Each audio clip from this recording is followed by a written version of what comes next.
Hey guys, good morning. We're talking about the Beatitudes. We're on to verse 5, the third one at the moment. Blessed are the meek, because they shall inherit the earth. Meekness is something that the world doesn't understand. It never has, and it never will. But meekness is not weakness. We said that yesterday. Meekness yesterday was the ability to discern between principles and preferences, and if it's preferences, let the thing go.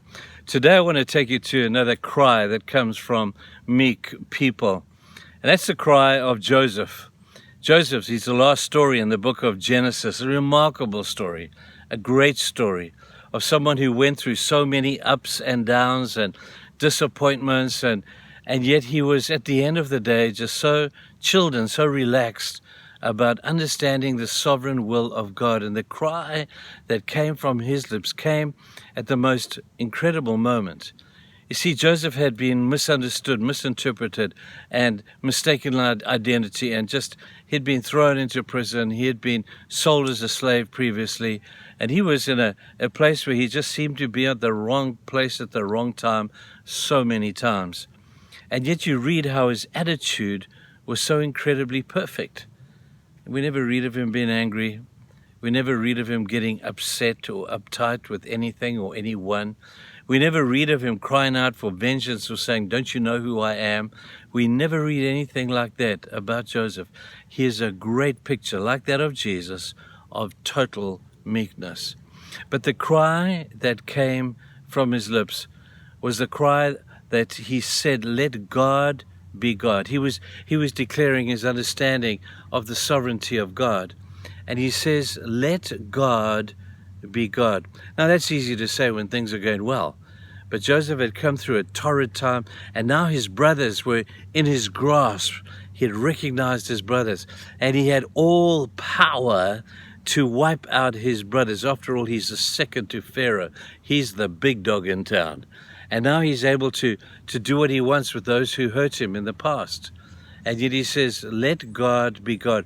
Epitomizing the second aspect of what meekness is about is the ability to use strength, but do strength under control.